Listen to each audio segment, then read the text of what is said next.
What really changes after you hit a $25,000 net worth? Let's talk about it. You open your banking app, not because you need to pay a bill, just out of habit. You scroll past checking, past savings, past investments, and then you stop. Because for the first time ever, when you add everything up, your net worth is over $25,000. Not $1 million, not life-changing money, but something feels different. Here's the thing, nothing around you changed. Same job, same apartment, same phone. But you feel different. And almost nobody explains why. My name is Dan, and I spend way too much time thinking about money, behavior, and how small financial wins change the way people think. If you're someone who earns money but still feels financially fragile, make sure to hit the subscribe button and give this video a thumbs up if this helps you out. Because today, we're talking about what actually changes when you hit a $25,000 net worth. And it's not what most people expect. Look, a lot of people assume net worth milestones only matter when you hit six figures. They think $25,000 is nice but not meaningful. That's wrong. Here's what most people don't realize. $25,000 is the point where money stops being just survival and starts becoming leverage. Let me explain. Before $25,000, most of your financial decisions are defensive. You're trying to avoid mistakes, avoid overdrafts, avoid emergencies. According to the Federal Reserve, nearly 40% of Americans can't cover a $400 emergency without debt. So if you've built $25,000 in net worth, you're already ahead of most people, even if it doesn't feel like it. This is where it gets really interesting. At this stage, money stops being purely emotional and starts becoming strategic. Here's the first thing that changes: your relationship with emergencies. Before, a flat tire or medical bill felt like a crisis. It hijacked your brain.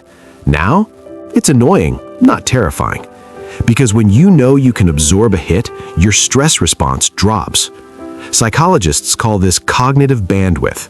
When money stress is high, decision quality drops. When you remove constant fear, your brain literally works better. That's the first invisible upgrade. The second thing that changes is how you view risk. Before $25,000, risk feels dangerous. One mistake could wipe you out. After $25,000, risk becomes calculated.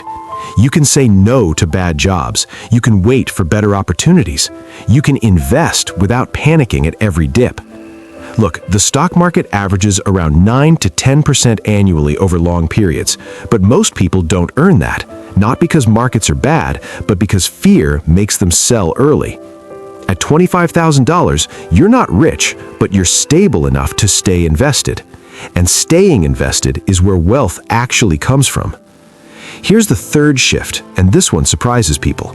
You stop chasing rich-feeling purchases. Before, spending money was emotional. New phone, nicer clothes, better car. Not because you needed them, but because they proved you were doing okay. Now, you don't need proof. Here's what most people don't realize.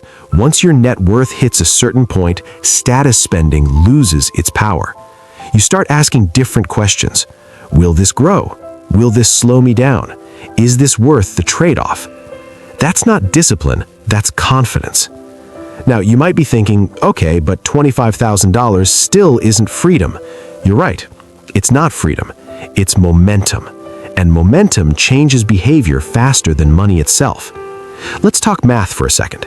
If you have $25,000 invested and add just $500 a month, earning a modest 8%, you're looking at around $100,000 in about 7 years. That first $25,000 is doing the hardest job, getting the flywheel moving. Every dollar after that works easier. This is why the first milestone matters more than the second. The fourth thing that changes is patience. Before, you wanted fast wins, quick results, shortcuts.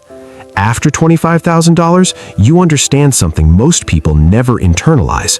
Wealth is boring, and that's a good thing. You stop checking balances daily. You stop reacting emotionally. You stop trying to win. You let time do the work. And here's the psychological shift underneath all of this. Your identity changes. You no longer see yourself as someone trying to be good with money. You see yourself as someone who already is. That identity shift is powerful because behavior follows identity. Someone who sees themselves as bad with money will always self-sabotage.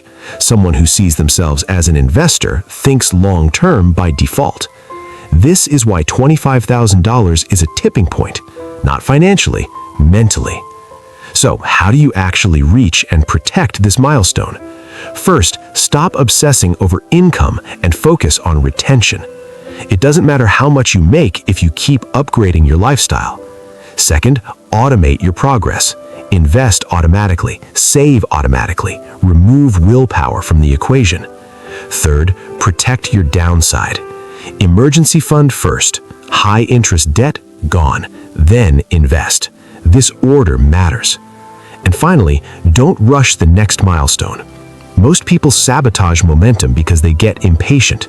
They see $25,000 and think, now I need to double it fast. That's how mistakes happen. Consistency beats intensity every time. Look, $25,000 won't change your zip code. It won't change how people treat you, but it changes how you think, and that changes everything. If you've hit this milestone, you're not behind. You're early.